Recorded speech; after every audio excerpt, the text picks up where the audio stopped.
Today we pause to honor the heroes who gave everything. It was a privilege to stand alongside my husband, retired Command Sergeant Major Edward Bell, as he delivered the keynote at the Memorial Day commemoration at M.J. Dolly Cooper Veterans Cemetery in Anderson, South Carolina. Gratitude isn't just a word, it's a responsibility, and at the Bell Elite Group, we're committed to remembering, honoring, and serving with purpose. To our veterans and their families here today, thank you for your commitment to this nation. And finally, on behalf of a grateful nation, to all the family members whose loved ones are laid rest here at M.J. Dolly Cooper, your sacrifices, your losses are never forgotten. We thank you. Ladies and gentlemen, I am thankful to now serve the 390,000 veterans of this state. After my nearly 34 years of service to the nation with 7 combat deployments and the loss of a soldier during one of those combat tours. So today holds a special place in my heart. These hollow grounds of 57 acres are a reminder that every headstone has a storied past that has upheld the liberties and freedoms of not only this nation, but to so many all around the world. We know that freedom is not free. It is normally won by men and women who raise their right hands and commit to the words, "I do solemnly swear or affirm that I will support and defend the Constitution of the United States against all enemies, foreign and domestic, that I will bear true faith and allegiance to the same, and that I will obey the orders of the President of the United States and the orders of the officers appointed over me, according to the regulations and the Uniform Code of Military Justice. So help me God." It's these words and these brave men and women commitment that provides a blanket of freedom to our beloved country, the United States of America. I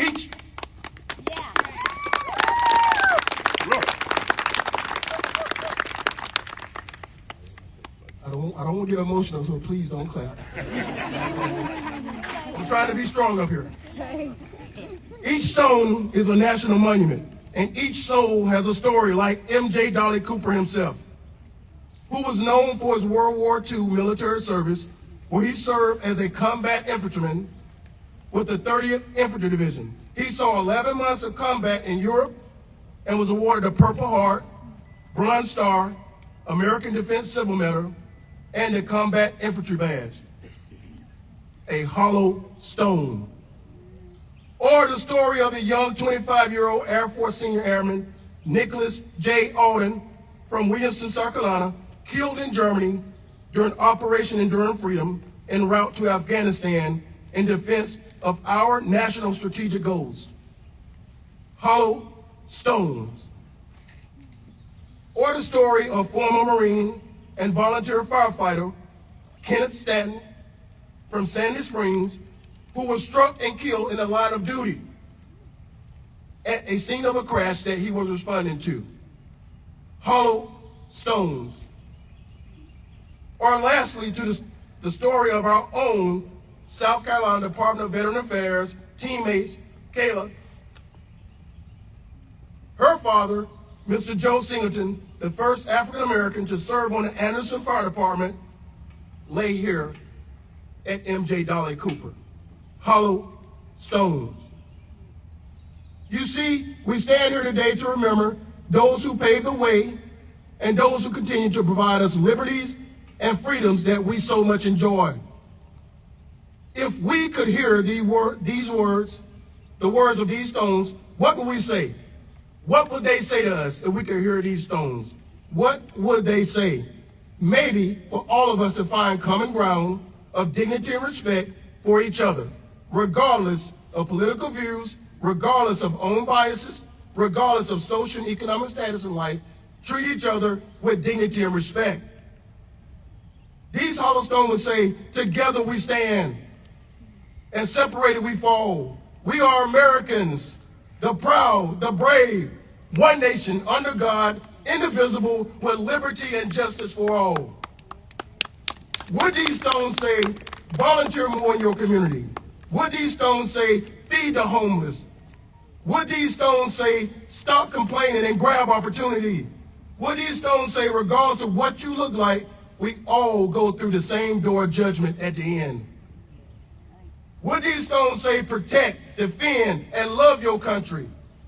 Would these stones say, always put faith first, always put family first? And if we could hear these stones, then the question is, how would we respond? Would we attempt to be better fathers, husbands, wives, mothers, brothers, and sisters?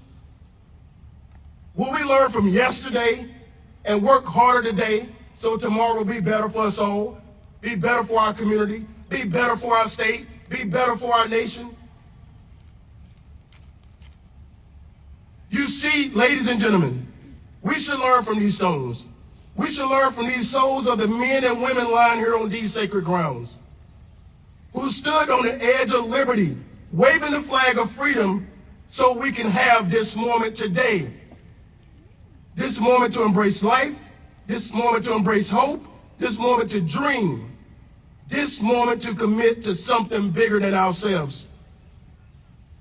Memorial Day 2025 is a day that should enable us all to be a bit more grateful, a bit more thankful, a bit more appreciative in the sacrifices that has been granted to us all by these 6,398 national monuments on these hallowed grounds of the M.J. Dolly Cooper State Veterans Cemetery. God bless our nation. God bless our service members. God bless our first responders. And God bless America. Thank you.